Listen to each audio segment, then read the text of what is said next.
ایمان اذا قمتم الی الصلاۃ، جب تم نماز کے لیے اٹھو، تیاری پکڑو، کھڑے ہو، فاغسلوا وجوہکم، تو دھو لیا کرو اپنے چہروں کو، یعنی وضو کا طریقہ آ رہا ہے۔ اچھا، اب اس میں تو یہی لگ رہا ہے کہ جتنی دفعہ نماز کے لیے آپ نے کھڑے ہونا ہے آپ نے وضو کرنا ہے۔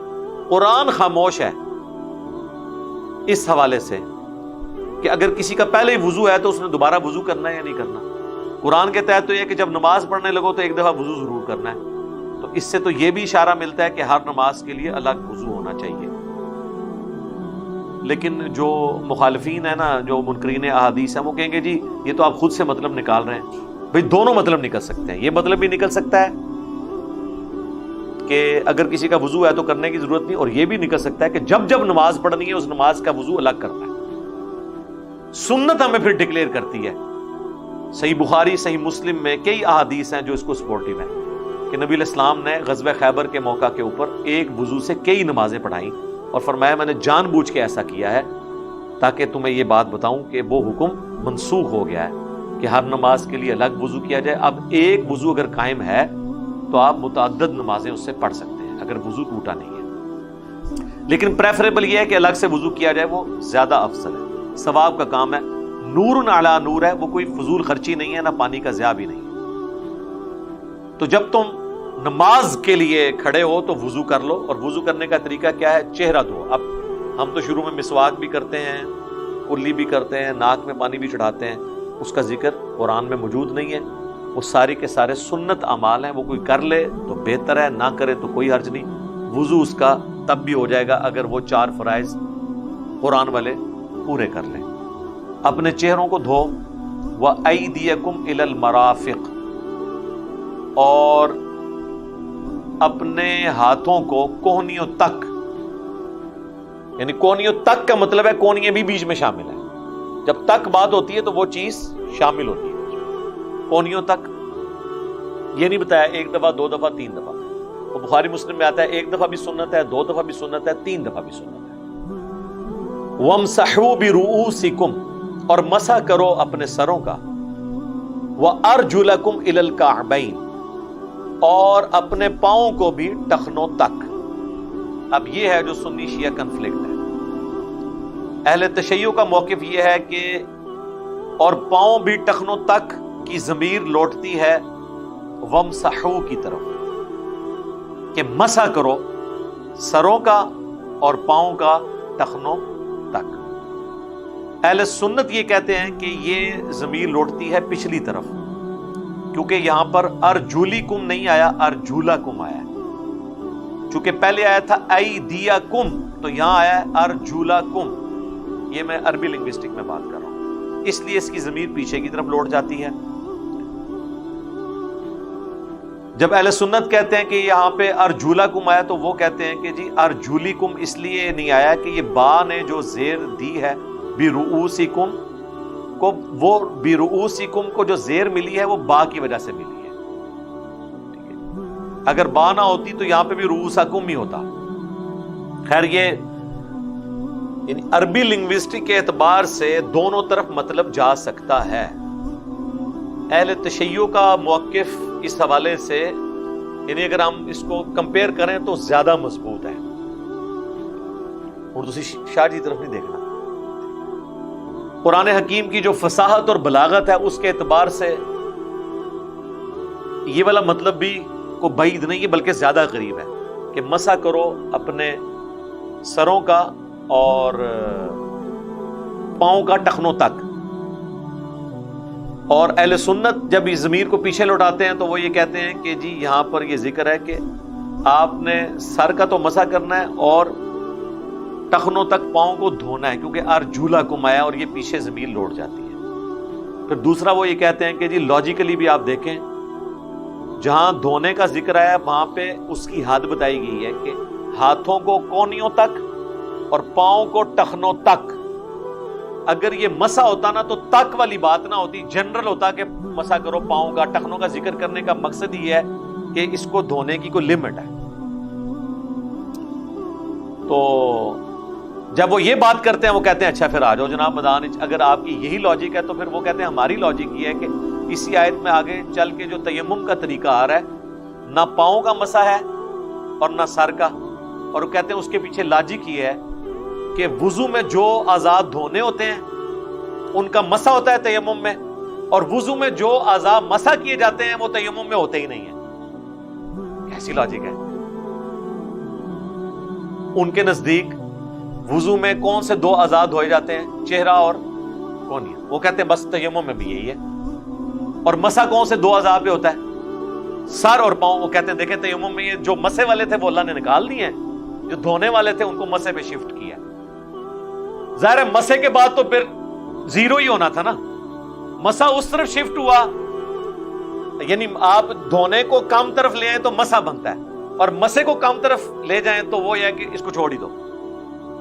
اور یہ لاجک وہ پیش نہیں کرتے۔ المصنف ابن ابی شیبہ میں باقاعدہ ایک پورا چیپٹر ہے کہ ان اصحاب کا بیان جو پاؤں کا مسح کرنے کا قائل تھے وضو کے، اس میں صحیح سند کے ساتھ ہے، شیخ زبیر لذیذ صاحب نے اپنے رسالے میں بھی لکھا ہے کہ اکرمہ جو تھے تابعی عبداللہ ابن عباس کے شاگرد، وہ پاؤں کا مسح کیا کرتے تھے، اور وہ کہتے تھے میں قرآن کے حکم پر عمل کر رہا ہوں۔ اور کئی تابعین کے اقوال اسی چیپٹر میں لکھے ہیں، ان میں یہ لاجک بھی لکھی ہوئی ہے کہ جن اعضاء کو وضو میں دھویا جاتا ہے ان کا تیمم میں مسح ہوتا ہے، اور جن اعضاء کو آپ وضو میں مسح کرتے ہیں وہ تیمم میں ختم ہی ہو جاتے ہیں۔ تو اب یہ دونوں طرف یعنی بات چلی جاتی ہے۔ اہل سنت یہ کہتے ہیں کہ اگر آپ نے یہاں پہ پاؤں کا مسح مراد لینا ہے تو پھر، کیونکہ ایک اہل سنت کے ہاں قرات ایسی پائی جاتی ہے جس میں ارجولیکم بھی موجود ہے، اب ارجولیکم اگر آ جائے تو وہ تو پھر مسح ہی آئے گا۔ وہ کہتے ہیں یہ ارجولیکم والی قرات اس صورت میں جب آپ نے پاؤں پہ موزے یا جرابیں پہنی۔ اب مجھے بتائیں اگر کسی شخص نے جرابیں یا موزے پہنے ہوئے ہیں، وہ تو پاؤں کا مسح کرے اس کا وضو ہو جائے، اور جو ڈائریکٹ پاؤں کا مسح کر رہا ہے اس کا وضو نہیں ہو رہا ان کے نزدیک۔ اگر جراب کے اوپر مسح کرنے سے وضو ہو جاتا ہے تو ڈائریکٹ پاؤں کے اوپر بھی ہاتھ پھیرنے سے ہو جانا چاہیے، کیونکہ جراب کے کیس میں بھی تو آپ دھو کو نہیں رہے، خفین کی کیس میں یعنی موزوں کے کیس میں بھی آپ دھو تو کوئی نہیں رہے۔ اگر دھونا اتنا ضروری ہوتا تو چمڑے کے موزے پہنے میں آپ نے ایک دفعہ دھو کے پہن لیے نا، تو اس کے بعد اوپر سے ہی مسح کر رہے ہیں، اور ایک بندہ اگر ایک دفعہ پاؤں دھو لے اور وہ اوپر سے مسح کرتا رہے تو کیا مسئلہ ہے؟ اور اہل تشیع کے ہاں بھی یہی ہے، وہ کہتے ہیں اگر پاؤں گندے ہوں گے نا پھر پاؤں پہ مسح کرنے سے وضو نہیں ہوگا، آپ کو پاؤں دھونے ہوں گے۔ اس لیے آپ دیکھتے ہیں کہ بعض اوقات وہ آپ کو پہلے پاؤں دھوتے ہوئے نظر آتے ہیں، اور لوگ وہ کہتے ہیں وہ پاؤں سے وضو شروع کرتے ہیں۔ پاؤں سے وضو نہیں شروع کرتے، وہ بیسیکلی اپنے موزے پہن رہے ہوتے ہیں، یعنی پہلے پاؤں دھو لیا اب اس کے اوپر مسح کر لیں گے۔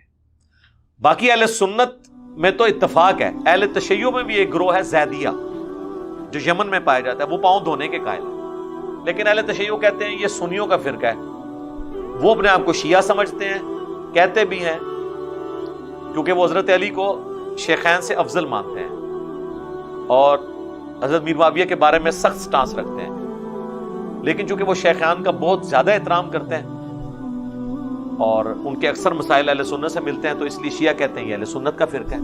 بہرحال وہ زیدیہ، امام زید جو تھے وہ امام زین العابدین کے دو بیٹے تھے، امام باقر اور امام زید، اور امام زید استاد ہیں امام ابو حنیفہ کے، تو یہ ان کو فالو کر رہے ہوتے ہیں امام زید، یعنی امام زین العابدین جو امام حسین کے بیٹے تھے امام سجاد، ان کے دو بیٹے تھے امام باقر، یعنی ڈومیننٹ، ویسے تو اولاد اور بھی تھی، یہ ڈومیننٹ دو تھے، امام باقر جن کے بیٹے امام جعفر اور موسیٰ کاظم ہیں، اور دوسرے ہیں امام زید جو امام حنیفہ کے استاد بھی ہیں۔ تو وہ امام زید کو، انہی سے وہ قول مشہور ہے نا کہ انہوں نے چند غالی شیعہ کو دیکھا کہ حضرت ابو بکر عمر پہ سب و شتم کر رہے تھے، تو انہوں نے کہا کہ تم رافضی ہو گئے۔ یہ رافضی کی جو ٹرم ہے نا امام زید نے کہا، یعنی تم نے اپنے امام کو ہی چھوڑ دیا ہے، رافضی ہو گیا جو اپنے امام کو چھوڑ دے، وہ پاؤں دھونے کے قائل ہیں۔ ویسے میرے نزدیک پاؤں جو دھونے والا موقف ہے یہ زیادہ سٹرونگ ہے اس حوالے سے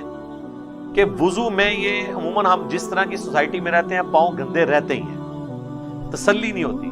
ان انٹینشنلی شیعہ نے بھی دھونے کو مان لیا ہے، کیونکہ وہ پہلے تو دھو رہے ہوتے ہیں نا،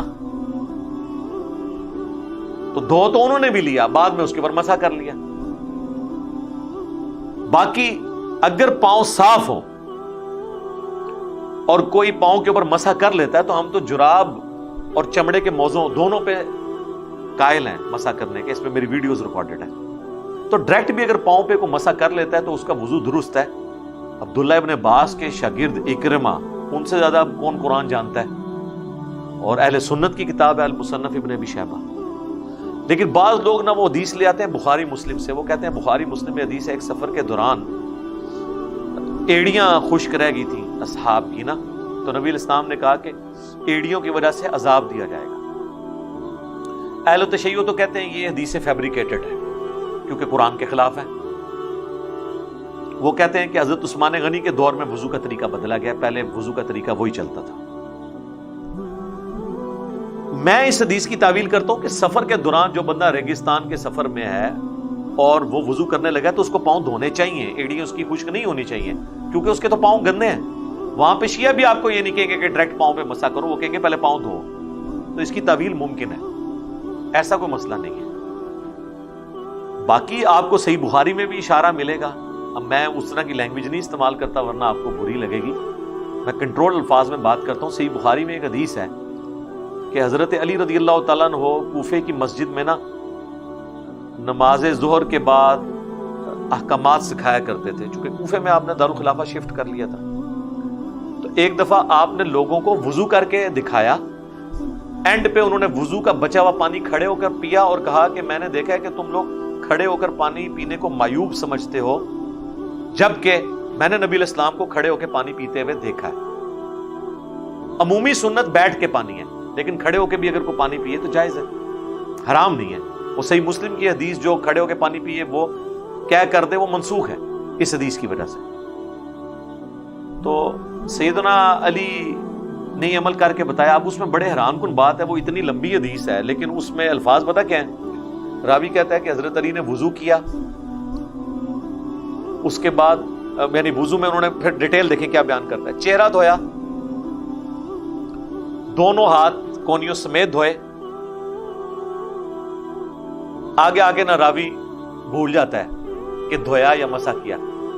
آگے راوی کہتا ہے، وہ جو نچلا راوی ہے، اوپر والے نے تو شاید پوری حدیث اس کو بیان کی ہو، نچلا راوی کہتا ہے اس کے بعد اسی طریقے سے انہوں نے ذکر کیا سر کا اور پاؤں کا. یار ایک لفظ اور ایڈ کر دیتا کہ سر کا مسح اور پاؤں دھونا، اور پھر اس کے بعد یہ ہے کہ وضو کا بچا ہوا پانی پیا. پھر لوگوں سے خطاب کر کے کہا کہ تم لوگ معیوب سمجھتے ہو، حالانکہ میں نے اتنی لمبی حدیث میں ایک جملہ کام کرنے کی کیا ضرورت تھی راوی کو.